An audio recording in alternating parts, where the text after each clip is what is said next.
A lot of information dropped today, and I'm just going to get right into it and give you the full breakdown of what's going on. Now, first, I'll say I've seen a lot of misinformation about what's coming out, and I'm going to try to clarify to the best I can and tell you what we know and what we don't know, because a lot of people are making poor inferences, I think. We'll get there when we get there. And I'll also note this is not everything coming to Season 23. I don't know why people are saying it is. We don't know everything, and we don't even know if all of this will be included. So I'm going to start with the support buffs. Okay, I have to be honest, this is insane. In my opinion, support was already the best class, if not second best, competing with recon. And now they're just adding more stuff to it. And this stuff is like really strong. So what are they adding? No movement slow when healing.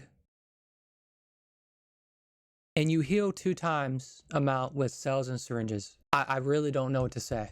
The support class is by far the best now, in just terms of raw amount of stuff that you're getting from it.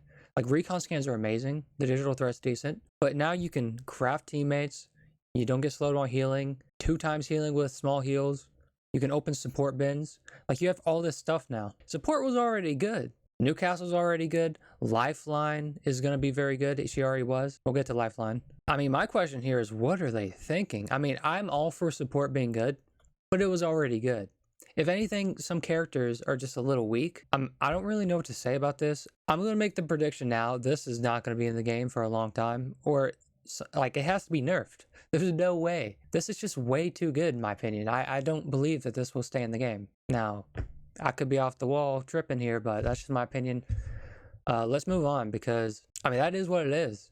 And it's crazy is what it is. So yeah, support's getting buffed. Now keep in mind, like I said, not everything is confirmed. This is just what has been leaked. Now I'm going to move on to Lifeline here, because I've seen a lot of conflicting information about this, and I want to make sure that you know what's actually going on. So first of all, I made a video about the Lifeline rework a couple days ago. Her abilities got leaked. You can check that out if you want. And I think that video is still valid. I made 3 main concerns about the Lifeline rework, and the third one was about her ultimate. And I thought, hey, this is game breaking potentially. And it seems the devs kind of agreed with me, because they completely changed it. At least it seems like they changed it, because they removed the part where it's a shockwave that blows away your enemies. So let me just tell you what the ultimates are and how they differ. Originally, it was a destructive bot that forcibly eject your enemies from the area, and you cannot get in the area unless you destroy the bot. Now the description is a circle without vertical cover that behaves like a Gibby bubble, and your squad heals 2 times as fast in it. So what I'm getting from this is, it's no longer a big shockwave. That's no longer the gimmick of it. It could be included and not just mentioned here. A poor description, you would say. If it has the shockwave, it's OP. I'm just saying. But I don't think it can have the shockwave, because if it's the vertical cover, now you can't destroy it and engage anymore. Because before, the whole gimmick was you couldn't push until you destroy the bot. Now it's just like a actual true cover. So still a really good ultimate. And with support being buffed like I just showed you, that, I mean, Lifeline, Newcastle are eating good. Oh my god. So yeah, I guess my call on the ultimate that was leaked before was pretty good, because they changed it. Now moving on, this is where I'm seeing a lot of misinformation. So there's this picture here that shows Lifeline rezzing with the shield, right? And you notice it's her rezzing and not the bot. And people are saying, oh, she's no longer gonna res with her healing drone anymore. And I'm telling you, all the people saying that are not paying attention, and if they do end up being correct, they are wildly guessing. Because what this is here, this is going to be the OG game mode that we will get to in the next part. And basically it's an OG game mode where they bring back the OG guns and OG character abilities potentially. That's not confirmed, but that's what I suspect, OG character abilities. Because if you look here, if we're talking OG Lifeline, Lifeline's drone could not res when she first came out. This was in a later patch of the game that you'll see here. See, June 23rd, 2020 is when her dock could revive teammates. Before that, it was her and her shield. Now, I'm telling you, like, a lot of people are saying that this is the new Lifeline rework, and I'm telling you, I do not think it is. It's very unlikely. The OG mode's coming out. I'll talk about that in a second. But if you are being led to believe that Lifeline's drone will not res anymore, I'm telling you, it's very unlikely. In fact, this information here literally says her passive is the same, except she gets her new glide. And if you don't know the Lifeline abilities, basically it's the ultimate I told you about. Her passive is the same, she can glide on top of that, and then her tactical now follows you around. That's just a quick recap. Yeah, don't buy this. This is the OG mode, in my opinion, most likely, because there's been no information in her rework about this. Oh, and here's a little thing of her gliding on her drone. Fun.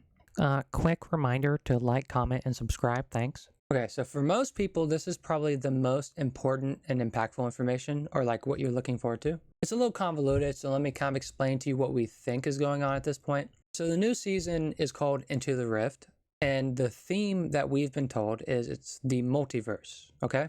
So it's pretty much confirmed at this point that Titanfall is going to be involved in this as a theme. We will be having a Titanfall limited game mode, which will be the OG game mode from what we know. It'll be kind of a mix of the two, in which case they will bring the EPG grenade launcher to the care package. The limited game mode will have wall running, double jumps, OG weapons, OG Kings Canyon, and I put here potentially OG characters, and that's what I was talking about with the Lifeline. I think if they're doing all this OG stuff, they're just bringing back the old Lifeline for the event, and all other characters will be the OG versions as well, and not that Lifeline is losing her drone res. Now, I'm going to clarify here right now. We don't know for a fact that the OG mode and the Titanfall theme is one limited game mode. That's just an inference everyone is making. So it could be the OG mode is completely different from the Titanfall mode. That could be two different things, but I think it is, based on what we have, going to be like a mix where they add the grenade launcher and the double jumps and all that stuff to the OG mode. And by OG, like I said, that's just going to be like reverting old characters and old guns to how they used to be. And the OG map as well of Kings Canyon. Listen, we don't know the exact details, but we'll have them in a couple days probably. I'm not going to tell you anything is for sure because none of this stuff is for sure, and anyone telling you that it is, they do not know. Like, I just made a video on the Lifeline rework and they changed the leak a week later to a new ability. So anything is subject to change here, and a lot of information is not full. It's not complete information. Just keep that in mind. On top of the game mode and all the Titanfall stuff, there's probably going to be skins and themed events for it. Now, one thing I do want to note with the thing being called multiverse, right? That implies to me that it could be a lot of extra crossovers after. Like, they could start with Titanfall and then do more stuff after, and I think that'd be great for the game if they do that. Now, the question is, will they do that? Can they do that? Who knows? Could they bring Star Wars out? I think everyone would love that, but, you know, IP stuff, it could be difficult. It'd be great for the game, though. So yeah, that's most of the major information, but there's still some more to get to. So we also have leaks of the Karambit Heirloom here. Karambit Universal Heirloom. I think they're called artifacts. I'm calling them Universal Heirlooms, dog. I don't care. It's a Universal Heirloom. The variants that I saw listed were blood red, pink purple, jade green, silver white, and yellow. It's just a Karambit knife, like CSGO. Cool. I'm not gonna have it. I'm broke, and I'm not buying it. So yeah, apparently this was leaked, or like, there's a lot of information that has been shown on the Epic Games store for Apex Legends, like the Karambit and some of the Titanfall stuff. So that's kind of where people got that information, on top of just people who leak stuff. And there's one more thing here that this is huge for me, because cheating in this game is really getting to me, buddy. It's getting to my head, okay? Every game I'm being shot through smokes, or all headshots, or shot through trees, man. I'm losing it. I'm losing it out here. But apparently they are going to no longer support the Linux operating system because a lot of cheaters are using this. It has to do with the anti-cheat and the kernel level stuff. And I know a little bit about Linux, and I know that it's very customizable and stuff like that. And so it's probably easy to get past the kernel level stuff on Linux or something like that. Maybe we'll see less cheaters. I don't know when this is being implemented. They just put out a little post about it. So if you're playing on Linux and you're not cheating, I'm sorry for you, but I mean, this is what it said. Yeah, and so those are all the big leaks and information that came out today. I mean, it was just an explosive amount of stuff, like within an hour or two. I just want to make sure you kind of get a good understanding of what's actually happening. I don't want to mislead you or anything like that. I think a lot of people just saw like the screenshot of this down here, and they were just like, oh, that's what it is. Because, you know, people are trying to get the videos out like as soon as possible, which makes sense. And listen, could I be wrong and they actually do revert the Lifeline res? It's possible, right? I doubt it. I highly doubt it. I'm telling you, I don't know for sure. I'm telling you that I think people are just jumping to conclusions here. And that's my main point on that. It just doesn't make sense. And there's no information saying so. Yeah, to recap, support buffs, Lifeline changes, Titanfall, multiverse stuff, Karambit, addressing cheaters. That's all that came out today. And I'll keep you updated on information that comes out that's important, that I view as important at least. I'll try to make it as clear and accurate as possible. You know, I'm out here making my little documents here so you can see everything. And yeah, let me know what you think about any or all of these. Like I said, the support buff's crazy. The Titanfall stuff's cool. I don't really care about the Karambit. Lifeline is going to be really good. Bye-bye, cheaters. That's all I gotta say. Hopefully season 23 is bussin', as the kids say. Yeah, so I'm gonna just go ahead and dip out of here. So I'll holla at you. Bye.